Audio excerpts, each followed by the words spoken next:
Subscribe करिए Andaman news को अंडमान की जानकारी सबसे पहले पाने के लिए। तो अंडमान न्यूज़ में आप सभी का स्वागत है। आज हमारे साथ है प्रतिमा बनर्जी जी।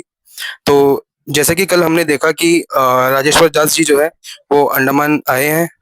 तो कुछ प्रोग्राम प्रतिमा बनर्जी जी जो है कंडक्ट करवा रही हैं। तो उससे रिलेटेड हम इनके पास आए हैं।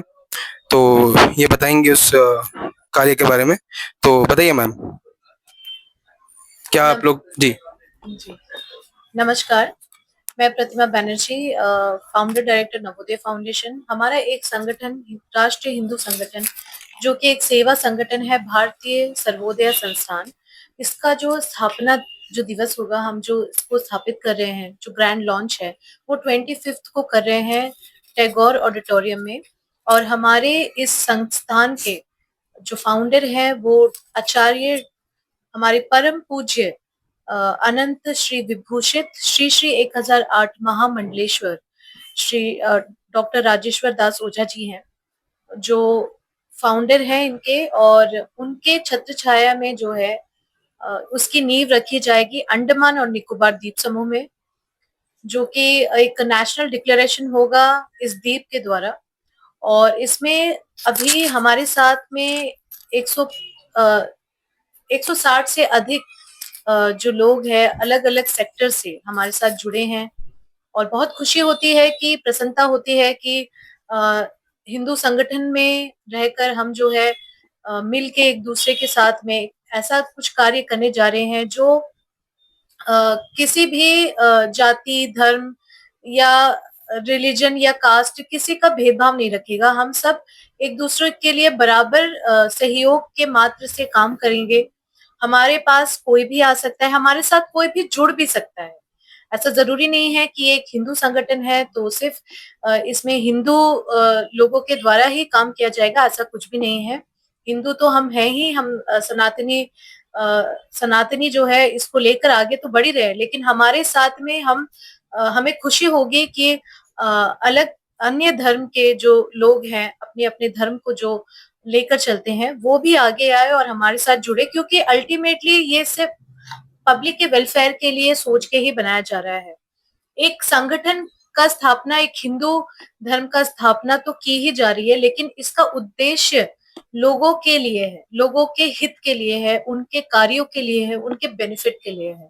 तो हम सबको जो है एक साथ जुट होकर अंडमान निकोबार में जो भी तरह की समस्या, या सिर्फ अंडमान निकोबार की बात नहीं कर रही हूँ, हमारे देश में जिस तरह की भी समस्या के कारणवश लोग जूझ रहे हैं, या उन्हें किसी भी तरह की समस्या है या उनका समाधान है, जो हम अपने इस संस्थान के द्वारा कर सकते हैं मिलजुल कर, तो हमें ये बिल्कुल करना चाहिए, हमें मिलना चाहिए।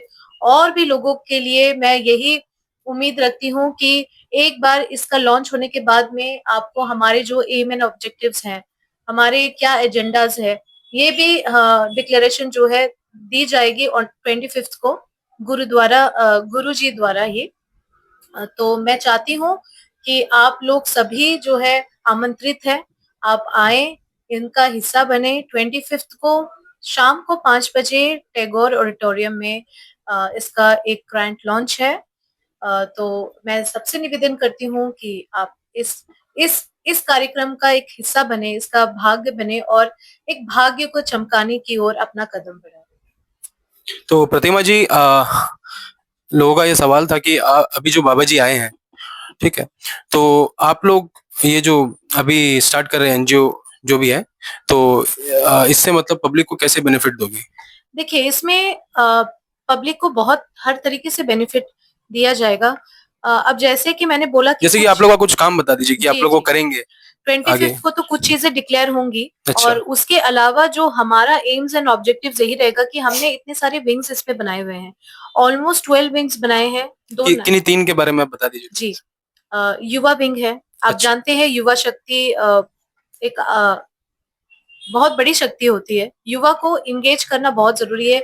जिस तरह के अभी जो सिचुएशन चल रही है हमारे देश में, युवा कहीं ना कहीं भटक रहा है, तो युवा को लेकर एक युवा विभाग बनाया गया है।